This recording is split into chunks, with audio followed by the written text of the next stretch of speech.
Hello, and welcome. You are listening to the very first episode of the Liberated Self podcast, and I am your host, Olivia Atsa. It is a very beautiful summer day here in Montreal today, and it feels right to be recording this first episode.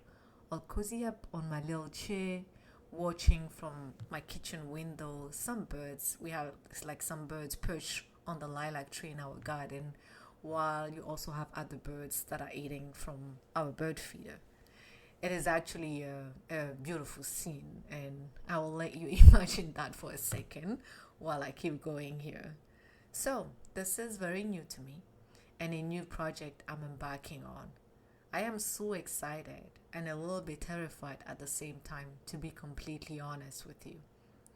This is me stepping out of my comfort zone and daring to do something that absolutely terrifies me. I'm usually one of those people who act in the background, or at least that is what I've convinced myself of over the years. So clearly, I'm someone to whom being seen or heard feels like an edge, like a very big stretch. But here I am, because I finally decided to listen to my inner guidance, my womb wisdom, and the very special people in my life who have heard me talk about certain topics in depth. They've heard me share a poem, attend a writing, and have encouraged me to let my voice be heard to an audience bigger than my family or inner circle. So if I'm being honest here, they are probably the biggest reason why I actually finally decided to take the leap. So just a little bit about me, because who am I to even be inviting you to listen to this podcast after all? So people in the small community I'm lucky enough to be a part of, and where I hold sacred space from time to time, know me as a storyteller and an intuitive writer so far. I would like to believe that I am so much more than that, and I'm multifaceted, right? And I think we all are in some shape or form, and I'm very intrigued by that and by, human beings in general, I would say. Anyway, if you know me personally, or if we've ever encountered each other in real life, you know I feel big. I will say intensely more often than not. And I like to go deep. I mean, really deep. One of my mentors once told me that I'm like a sponge around other people, especially my loved one's emotional state. And I need to learn not to be like one, or, maybe less like one. I always felt like I needed to dig so deep to find laughter and joy, because interestingly enough, what I absorb the most is people's pain, sadness, and or grief. So it was thought provoking to think about it at the time she mentioned it, because I really felt like a sponge, but I just didn't have the words or the language for it. I got used to be so deep in my feelings most of the time, and not necessarily understanding why or how to feel less overwhelmed by them. I was so emotional dysregulated, with a nervous system on flight or fight mode, I would say the majority of the time. I needed, like people say, I needed to chill, and I had to learn how to. Today, it's very interesting and funny at the same time, I would say, when I reflect on my current relationship and think about my partner sometimes when I'm sitting here by myself, but I can't help but smile, because he's such a playful person. He has this gift of laughter, as I told him before, and such a particular way of loving me that it really helps me exhale and let go when I feel overwhelmed or up in my feelings sometimes. It's hard to, breathe deeply, but I'm able to do that. I do laugh more often, that's for sure. We laugh together a lot, and although my emotional depth hasn't diminished, I don't know if I can use that word diminish here, but yeah, if my emotional depth hasn't diminished. And just as a heads up, my first language is French. So sometimes I might struggle with the pronunciation of certain words, or I might use certain words, or maybe throw in some words in French here and there. But who knows? But I trust that you will understand the overall message here. Anywho, Those moments of intimacy, playfulness, and deep belly laughter with my partner are so soothing to my tender heart. And I think we complement each other well in this way. Being who I am in my fullest expression and walking out there so raw and open. I can't articulate enough how his presence in my life feels balancing. As you may imagine, it hasn't always been a positive experience being this sensitive, especially when you didn't grow up in an environment where your emotions were seen, understood, or nurtured. I'm sure many people can relate to that because I don't know if I should say fortunately or unfortunately, I don't know, but we live in a world that invites us to harden, protect, toughen up, reject, hurry, more than it invite us to find the balance and also soften, be present, slow down, love, and feel. I can also attest to the fact that living in survival mode or having caregivers living in survival mode doesn't always create space for any deep emotional connection, understanding, awareness, or even care. Because honestly, there's no capacity or emotional availability for it. It took me many years to even learn and understand that for myself and have compassion for my own caregivers. I now know they did the best they could considering their own circumstances. The last thing I would say about me for now is that when you meet me, you either love me or avoid me. Because again, I might be too much or too intense for you, which is completely fine. I'm okay with that. You know, I might also bring you to places within yourself you do not wish to go to or even knew existed. Trust me, that doesn't mean that I have it all figured out myself. My own mind can often feel overstimulated and I overthink things a lot. So my body can be a whirlwind of emotions. That's precisely why I write, express. I cry quite a lot and I also dance. I love dancing. You know, over the years and more particularly over the past 5 to 6 years at least, I had to do a lot of work to be at the place where I am today. Finding the courage to even step on this platform to explore with you and myself topics like personal transformation, the complexity of being a human and a woman, emotional alchemy, grief, pain, love, as well as the concept of home and belonging. I would say the concept that I've tried to comprehend the most, or maybe I've grappled with the most the past few years, are the concept of home and belonging, especially belonging to yourself before belonging to others or to someone else as your partner. As you can hear, there's a lot that I would like to explore here and dive into, dissect, unravel, reflect on, etc. You name it. So we'll see where this podcast takes us. We'll also have ample time to dive into more of my story as I record new episodes because my story and the things I've witnessed, held space for, and experienced, as well as the people I've met over the years, have inspired this podcast journey. I would like to believe that I'm still quite young. Yeah. But I feel like I've lived so many lives by virtue of being a nomad and based on the fact that I've traveled to so many places outside my country of birth. So I've had very different and sometimes challenging life experiences at different stages of my life. I remember like it was yesterday when I had my first spiritual awakening, not by choice, honestly, but because I was on the verge of a breakdown. And this journey of transformation starting unfolding, along with me reclaiming sovereignty over my life. I know that's a big one. So learning to reclaim your life story, your power, while reconnecting with your body and learning to trust yourself again is not an easy journey. It's definitely not for the faint of heart. But we do it anyway. It took a lot of tears, grief, releasing of rage, unlearning, deprogramming, and I would say most importantly, decolonizing of the mind, body, and spirit to even feel my heart again and hear my own voice. This is me alchemizing years of pain and heartache into power and purpose.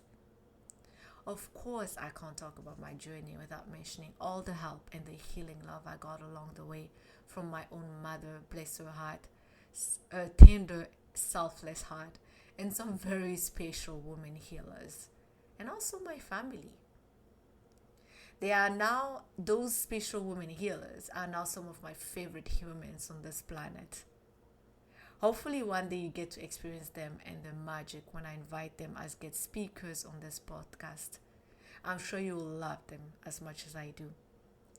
They do hold such powerful medicine and share so much profound wisdom, and I feel so lucky to have met them, work with them, and now I'm privileged enough to call them family.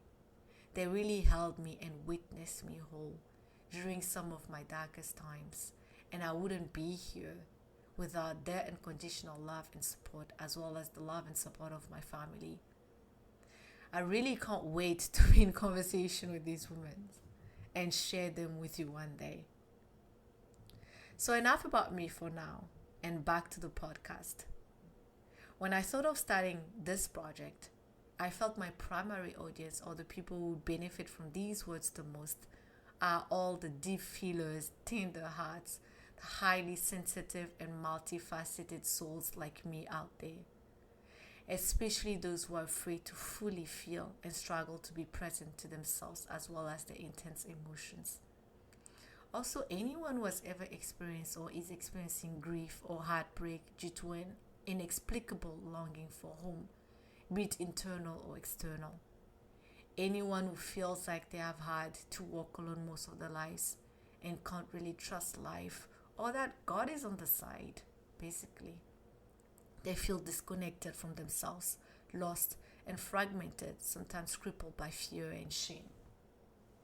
Anyone who has ever been called different, too much, too sensitive, or too emotional, while at the same time made to feel never really good enough. Lastly, anyone curious to explore, uncover, and understand the inner emotional world, because they are longing to return home to themselves, trust, and feel safe again in their bodies. And let me say this, before someone says, well, that's not me, so I'm out. Even if you wouldn't describe yourself as an intense or sensitive person, or tender heart for that matter, please stay a little while, because there might be something here for you after all. You might find something here because this podcast is about deeper connection and communication birthed from the heart. My desire really is to be in intimate conversation with you, the audience, and by that I mean have a dialogue with the deepest and truest parts of yourself.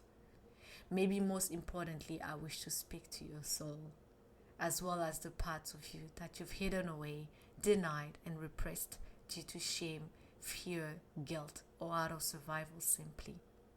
They became forgotten or buried memories you had to part ways with, and I'm sure you thought at the time it was for your own safety.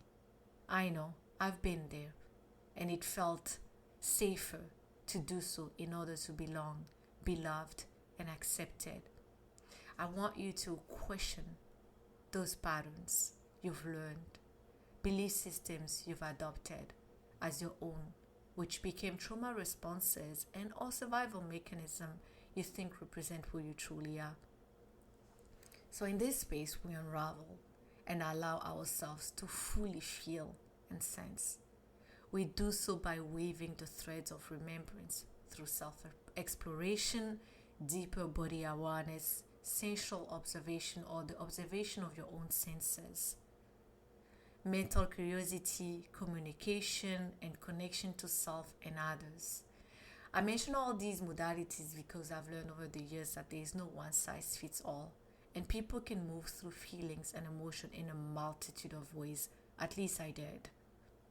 So ultimately, I hope to hold space for you, or anyone who's ever invited here, to experience themselves deeply, and in the process reawaken the myths and stories that live deep inside our bellies, our womb space, for true freedom and liberation. I'm here simply to hold space for however your soul wishes to express itself, moment to moment, and help you remember who you truly are, if that's what you wish for. As I share my own journey of embodiment, my story, and intuitive reflections, I would like to invite you to witness your own truth that are asking, sometimes begging, to be seen, heard, and fully held, maybe for the very first time. I'm here in the trenches with you, always trying to figure this thing called life as well. Trust me. Like people say, we are walking each other home. And I believe that, actually. On this podcast, through honest and truthful conversations, I may act as a bridge between your inner emotional world and your physical body, and if given permission, guide you to access and express feelings, emotions, sensations that may be consciously or unconsciously suppressed. I want you to realize that you are not alone, and there's someone on this corner of the internet who is seeing you and rooting for you. You don't have to do it alone or in isolation. These words from bell hooks ring so true to me, and I would like to share them right now. Rarely, if ever, are any of us healed in isolation. Healing is an act of communion. It is very true. And to be completely transparent with you, this podcast is not just for you. It is also for me, first and foremost, because it represents a sacred return to myself, my truth, my soul voice, as I'm on this continuous journey of embodiment and soul realization. You might be on one too, so why not do it together or walk each other home? So this is a return, like I mentioned, but a return not to a false or pretend self, but what Carl Jung calls the soul image, and what I refer to here as the liberated self, hence the name of the podcast. A self rooted in love, in God, in truth, and trust. Listen to our ancient or ancestral wisdom and feeling whole and harmonious again. I hope as you come here to listen to these episodes each time, you develop that openness and desire to get to know yourself deeper, so you can hopefully remember how to live uniquely as yourself. At the end of the day, we all desire to embody who we truly are and live the life we know we are meant to live fully and unapologetically. I hope my words activate something true to you, in you, a deeper knowing and trust in your body's capacity to hold and feel what shows up for you. All that to say, I do hope you take something away each time, either as information, maybe an aha moment, or something practical you can implement on your own journey of transformation. So for this first and short episode, I would like to leave you with one of my first writings I was brave enough to share publicly, maybe like 5 years ago now, I would say. Wow, time flies, eh? But anyway, the poem is titled Pretended to Be, and it goes. For a long time I pretended. I pretended so people wouldn't worry about me. I pretended so I would not be a burden. I felt bad for feeling sad, angry, or depressed sometimes. I pretended I did not need help. I never asked for help. I lied about how I truly felt. I pretended I wasn't hurt, bruised, broken. I put on a smile because that's what good girls do. I had to be strong for mom, for them. I didn't even realize when I got to the point where my life wasn't mine anymore. Performing as someone else. I pretended everything was okay. I pushed through. I shoved it all down and buried deep. No wonder for a long time I have dreamt of a dark hole I was always falling into, endlessly. I pushed through for others. I pretended I did not exist anymore. I pretended I didn't feel alone. I lived for others. If not for their approval, I would carry the burden for them. I would do anything so they would not feel pain. I knew what pain felt like. What's wrong about adding more to my plate so they would be spared. I was already in so deep. I pretended that's at least the one thing I'm good at least one thing they could be proud of. Maybe then I would be loved and accepted exactly as I was. I got very good at pretending I'm okay, shutting my body down and putting everyone else first, pushing through the pain, pretending it did not exist, saying to everyone else, I'm here, what do you need? I taught myself not to be as important, not to be me, pretending and dying in the process. Where in your life have you been pretending or performing for others in order to belong, to be loved and accepted?